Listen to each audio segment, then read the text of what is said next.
Ok. Donc ça, regardez. Donc si vous regardez son visage avec le visage, tantôt, on voit qu'il y a une ressemblance qui est assez frappante. Ok. Donc voilà. Donc ça, c'est la fille de Louis XIV. Donc en fait, on avait déjà fait des présentations, ça fait très très longtemps, donc on va pas revenir dessus. Louis XIV était mélanoderme, sa fille est mélanoderme, sa fille n'était pas métisse parce qu'on voit très bien qu'elle n'est pas métisse. Ok. C'est une des preuves qui consolide le fait que Louis XIV était bien un mélanoderme. Donc on part du fait que Louis XIV est, dans le langage actuel, ce qu'on appelle noir. On avance. Ok. Alors, maintenant, le nom complet de Louis XIV. On va lire ce qui est écrit, s'il vous plaît. Né, né lui, surnommé Dieudonné, il monte sur le trône de France au décès de son père Louis XIII. Ok. Excusez-moi. Quelques mois avant son 5e anniversaire, ce qui fait de lui l'un des plus jeunes rois de France. Il devient ainsi le 64e roi de France, le 44e roi de Navarre et le 3e roi de France, issu de la dynastie des Bourbons. Ok. Alors, eux, ils vous disent qu'il est surnommé Dieudonné. Non, j'ai fait une vérification. Il n'est pas surnommé Dieudonné. Son nom complet, c'est Louis Dieudonné. Je répète, le nom complet de Louis XIV, c'est Louis Dieudonné. Ok, retenez ce nom. Le nom complet de Louis XIV, c'est Louis de Dieudonné. Ok, Louis Dieudonné. Alors, quand on fait une recherche sur le nom de Dieudonné, ok, donc on effectue une recherche sur le nom de Dieudonné pour savoir quels sont les pays qui utilisent le plus Dieudonné. Parce que vous savez, une tradition en termes de prénoms, on ne donne pas des prénoms comme ça du jour au lendemain. Si un nom est commun à toute une population, ou est présent de manière prépondérante, de manière, bon, je ne vais pas utiliser des grands mots, mais de manière importante dans une population, ça veut dire qu'il y a forcément une histoire derrière ce prénom. Et on va se rendre compte, ok, on va se rendre compte que le nom Dieudonné est le plus présent au Congo, DR Congo, ok, 99%, ok. Donc c'est-à-dire il y a la fréquence et le rang. Donc ce nom est vraiment très présent au Congo, le nom Dieudonné. C'est-à-dire que au Congo, et là je parle pas des, donc de manière générale, les Congolais aiment bien donner le nom excusez-moi, Dieudonné, ok. Donc Dieudonné est un nom commun et vous savez que le nom complet de Louis XIV, c'est Louis Dieudonné. Petite question, avez-vous souvent entendu le coderme s'appeler Dieudonné? Je pose une question aux Et, commentaires. et tous les gens qui sont dans les Connaissez-vous des deux commentaires, codermes s'appeler c'est Dieudonné, à vous ces questions-là. sachant que Déjà, c'est pas. Déjà, c'est bon. Alors, il faudrait que les gens qui s'habituaient avec des leucodermes soient en Europe et bon, surtout en France. Et il faut trouver des leucodermes qui s'appellent Dieudonné parce que déjà, nous avons de grands doutes à propos de cela. Mais nous aimerions aussi que vous compreniez notre démarche parce que nous savons qu'on a déjà faussé tous les écrits. Vous voyez, on disait qu'on le surnomme Dieudonné. Et ce qui n'était pas le cas parce que son vrai nom c'est Dieudonné lui. Maintenant, on est allé dans les généalogies. Dans quelle région on donne ces gens de noms aux enfants? Maintenant, c'est là qu'on est La plupart aujourd'hui. des Est-ce que gens, vous Jacques, connaissez? la plupart des gens dans les commentaires disent non, jamais.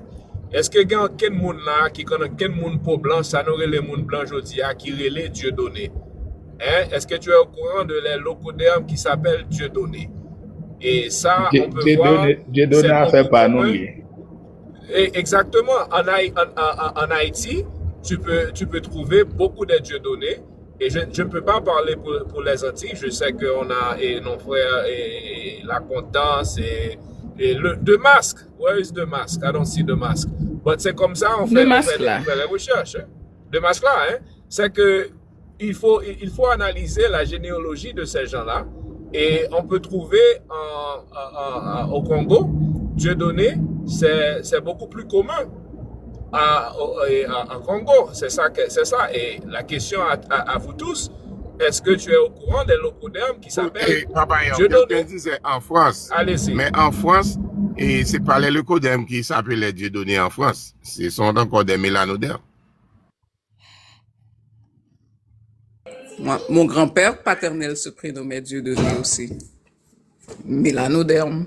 Et, exactement. Et lorsqu'on regarde les noms, quels sont les pays dans lesquels on retrouve le plus le prénom Dieudonné, on s'aperçoit que il y a le DR Congo, ok. Alors, République démocratique du Congo. République démocratique, ouais, c'est ce que j'allais dire. Il y a le Cameroun, il y a Haïti, Burkina Faso, etc. Ok. Donc, voilà. Donc ça, c'est une première indication. Comment se fait-il que le plus grand roi de France, qu'on surnomme Dieudonné, retrouve son prénom mentionné, non pas en France, mais dans des pays mélanodermes, et notamment le DR Congo? Il faut commencer à se poser des questions. Comment expliquer cela alors qu'on vous dit que Louis XIV, c'est le roi soleil, c'est le plus grand roi. Les leucodermes devraient courir pour donner ce nom-là à leurs enfants. Zoom in un petit peu pour on peut lire les endroits. Et oui, on peut voir. Ok, tu peux continuer, mon frère. Allez-y. Ok. Allez, on va passer au slide suivant. Alors, si je vous disais que Pierre II du Portugal est aussi Louis XIV, je répète. Si je vous disais que Pierre II du Portugal est en réalité Louis XIV, je répète encore une fois.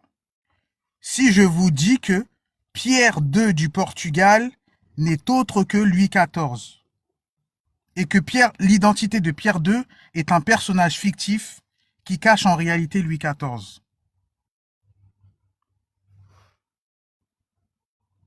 Pierre II du Portugal, et les gens savent que, selon la fausse histoire du royaume Congo, le Portugal le Portugal est un acteur majeur dans la fausse histoire du royaume Congo.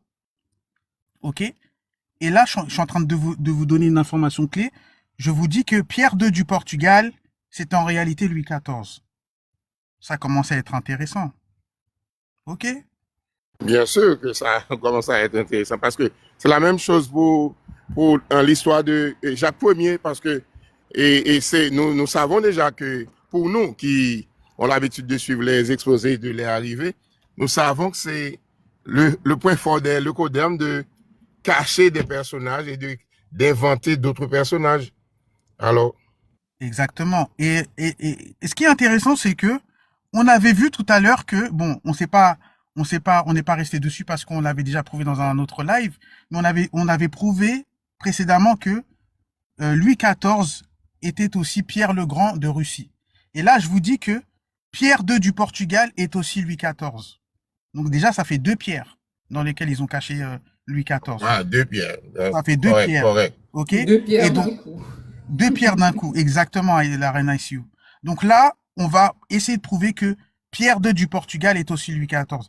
Parce que je peux pas vous donner cette information et ne pas essayer de la prouver. Allez, on avance. Alors, regardez les portraits. Donc ça, le portrait que vous voyez ici, ok.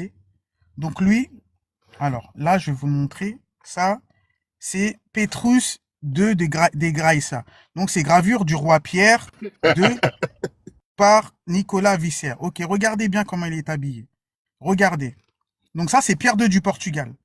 Est-ce que donc il a ça, le petit, je sais pas comment on appelle ça, le petit foulard là, l'armure, ok.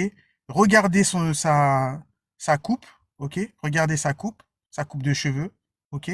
Vous voyez, il a son petit foulard, il a son armure et il est écrit en latin Petrus de Gracia. Ça veut dire Pierre II par la grâce de Dieu, ok. D'après ce qu'il nous dit, cette gravure, c'est la gravure du roi Pierre II, donc Pierre II étant le roi du Portugal de l'époque, et elle aurait été effectuée par Nicolas Visser II. Ok. Donc, vous avez bien analysé, hein. Ok. Voilà. Maintenant, regardons la gravure du faux Louis XIV.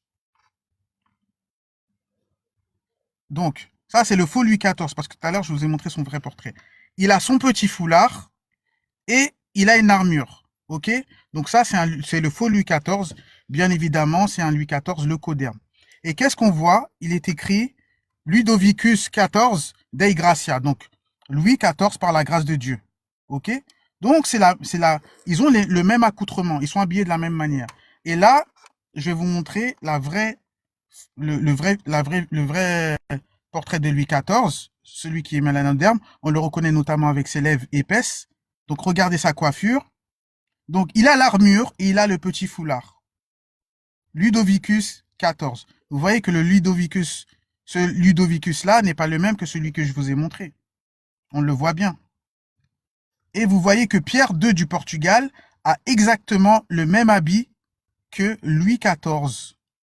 Donc, le petit foulard avec l'armure, avec tout ce qui va avec, ok? Mais aussi Tchoufoli, parce que quand Et on les dit cheveux.